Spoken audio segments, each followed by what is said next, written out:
Foreign Affairs of Ukraine. I now give the floor to the distinguished representative of the Russian Federation.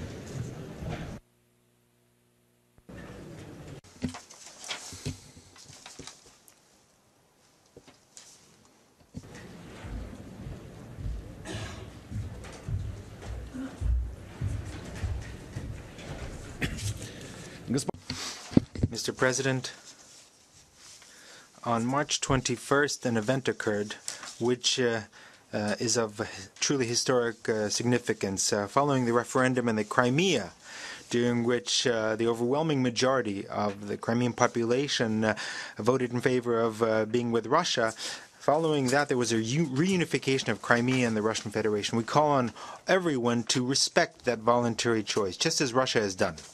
Russia could not refuse the Crimeans to support their right to self-determination in fulfilling their long-standing aspirations. Historical justice has been vindicated. Crimea, for several centuries, was an integral part of our country. It shares with our country common history, culture, and most importantly, a common people.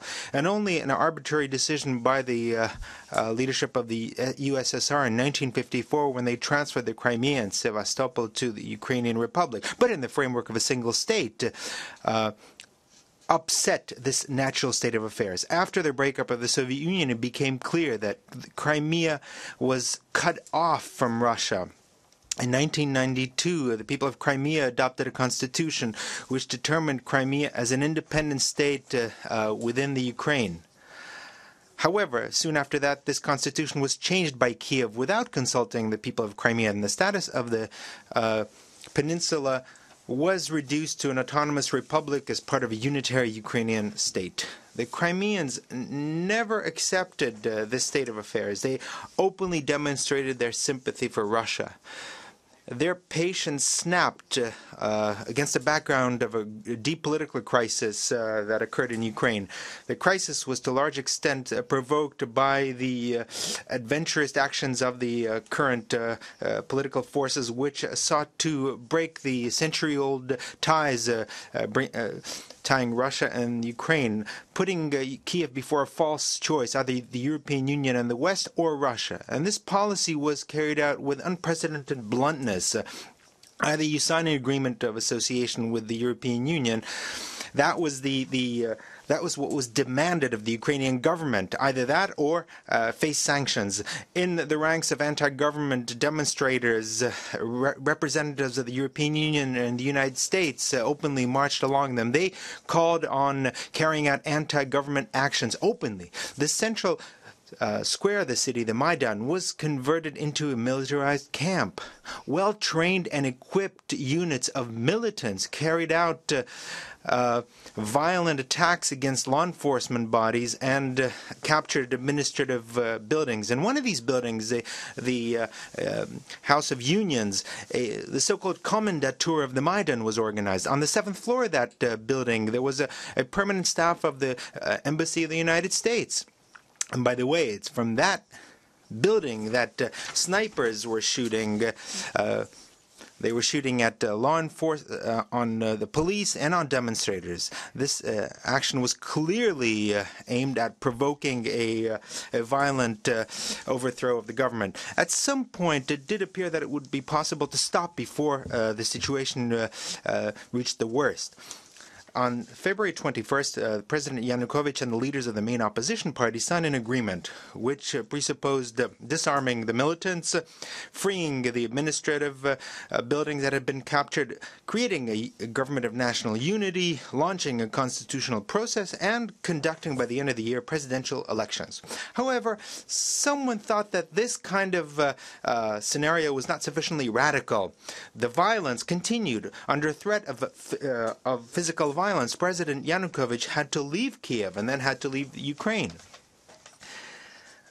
The legitimate government stopped operating in Kiev.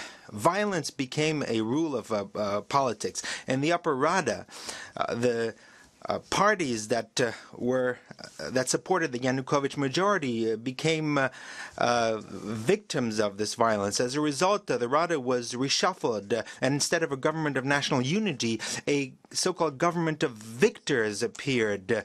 The shots were called by those who conducted an armed coup, the national radicals, who preached, according to the definition of the European Parliament, racist, anti-Semitic and xenophobic views that seem to hate everything that is Russian, and did not conceal that they consider the Ukrainian allies of Nazis as their ideological ancestors. Almost the first decision of the new government was to revoke the official status of the Russian language, which the Crimeans and the inhabitants of the eastern and southern Ukraine use. In those regions, Kiev started appointing governors that were rejected by the local people. Threats were addressed to the Crimea to send so-called friendship trains there. So groups of militants who would continue the kind of violence that were being carried out in Kiev and also in the western and central regions of the Ukraine. All this created the kind of critical mass which led the Crimeans to make the decision on self-determination and reunification with Russia. And I think you have to be very misanthropic to criticize them for that. Mr. President, in light of all the reasons mentioned earlier, Russia is against the proposed draft resolution by the General Assembly. It is confrontational in nature. The draft seeks to put into question the meaning of the referendum in Crimea that took place, which already played a key historical role. It would be counterproductive to challenge that. At the same time, we think that the draft has some important and correct statements. For example, the call to refrain from unilateral actions or inflammatory rhetorics, which could lead to an increase in tensions. We think that in order to heed that appeal, it's not necessary to adopt any resolutions. It's simply necessary to base ourselves on the interests of the Ukrainian people, the interest of normal international relations. And we hope this kind of understanding will prevail in the course of today's discussion and in the course of the dialogue on Ukraine. Russia has taken part in this dialogue in the most constructive fashion. Our advice is simple.